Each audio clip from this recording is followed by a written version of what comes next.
We still support the one China policy. We go there to acknowledge the status quo is what our policy is. There was nothing disruptive about that.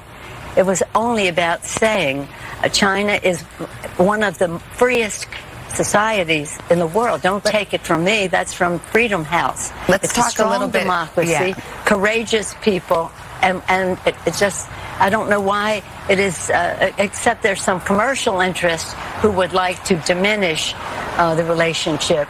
But this is the system, and make no mistake, Jesse. I mean, I know the White House as well as anyone. I spent a lot of time there. I know the system.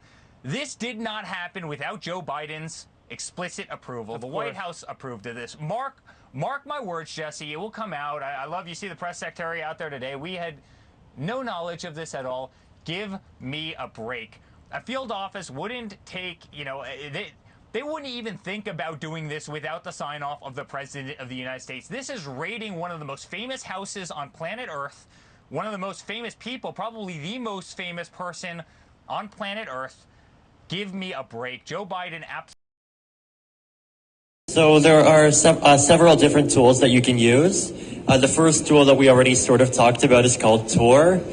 Basically, that Tor handles your internet connections, and in fact, just recently, I believe the most popular Bitcoin client got a patch that lets it work with Tor, and I'm sure some others do too. But then the second and more critical part is called a mixing service. Basically, what mixing services are is they're services where you put in a certain number of Bitcoins, and then you give them one of your other addresses that you've never used before, and then within a few hours or so, and in a few chunks, that's the service basically spits the same amount of Bitcoins back out again. So the reason why you'd want to use that is because, looking from an outside point of view, there's no obvious link between the Bitcoins that go in and the Bitcoins that go out. And now the most popular mixing service is run by blockchain.info. It charges a 0.5% fee, but really you can use almost anything as a mixing service. You can use exchanges. You can use various kinds of online wallets. And basically, if you sort of chain many of them together, then really there's no single person in the world that will be able to figure out the trail between the Bitcoins that you received and where you're trying to spend them. Welcome to the Crypto Teacher. And you know I come back with that video just to make you think. And yes, you heard that correct. Nancy Pelosi said China is one of the freest societies in the world. And I told you that Nancy going to Taiwan is just a distraction. They're just playing the Hegelian dialectic for right now. But we know this is Shemitah year. We see those distractions all over the place. And now they've raided Trump. And all over social media, everybody's in Trump's favor. They're setting a big one up. And we know Trump stated that if Biden got into office, China would own America. We know the Republicans are going to take back over the Senate. And we know there's going to be a big distraction and they're going to be able to ride for 2 to 3 years. So therefore they could build this fourth industrial revolution where the robots, algorithms, and drones take over the economy, pay each other with crypto, and the sheep go inside the metaverse. Now we had Vitalik from Ethereum. Speaking of mixing services to protect your privacy. And like I stated, Tornado Cash works, and we know how our government does. They're going to take this tool and use it for themselves. And is 17K the bottom for Bitcoin? No, it's not. Like I stated, we're going to get a little relief over this next month and a half. We know the Fed is not raising rates until September, and they're not cranking off this balance sheet until next month. But we have over 20,000 cryptos, and we still have plenty of liquidity in the market, and they're going to be rolling over $2 trillion off the balance sheet next year. They want to destroy this legacy market and the United States dollar, so therefore China, the dragon, can rise along with that digital yuan. And remember, the Crypto Teacher told you because he knows when it comes to the New World Order, it's all planned out. You have a wonderful day.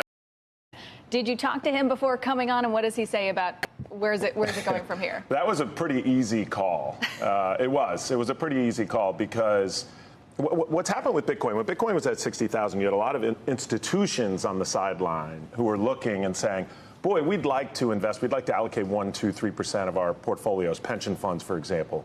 But at 60,000, it feels toppy. There's some mania. But they've done the diligence. They've met with their investment committees. And so as it went down to 17,000, it wasn't a shock to me that you saw some of those institutions step in for the very first time, buy Bitcoin, store it in their portfolio. So I knew there was a buyer. But interesting that those institutional buyers stepped in when it was showing its volatility. You would think that the opposite would be true, that they would want to stay away, unless you think now that this is such a critical asset class that no one can afford not to be in it.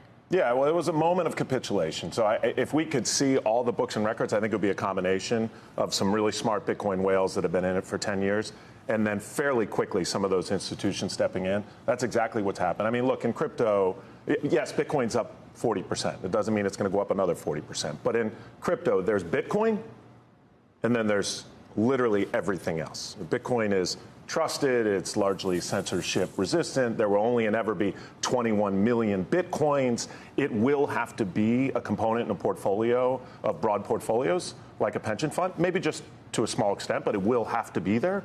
And then there are all other cryptocurrencies. Ethereum's in a special class, of course, stablecoins, and then everything else looks like a speculative stock. Maybe if you invest in it, you make money. Maybe you lose all of your money. We're going to a different economy, and we're going to be learning more about that as we go. But clearly, we're learning that things can be done from remote locations. We're learning that technology can replace people even more than we thought.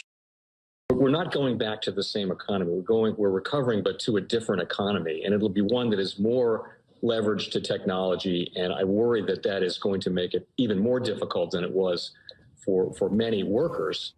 In Silicon Valley, and my friends who work in technology know that what we did to the manufacturing workers, we are now going to do to the retail workers, the call center workers, the fast food workers, the truck drivers, and then even bookkeepers, accountants, insurance agents, lawyers, and on through the economy. So what happened to the manufacturing workers is a very clear sign. This effort. And China has big plans for this. They intend to seed their digital yuan into the global environment by giving it away to visitors at next winter's Olympics. When they arrive at the airport, they're going to get yuan digital wallets. They're going to receive digital yuan. They're going to use it throughout their visits to Beijing, and then they're going to take it back to their home countries. They see this as a huge advantage. Why? Because who controls the underlying protocols, who controls the underlying standards of the future of money will control the future of money.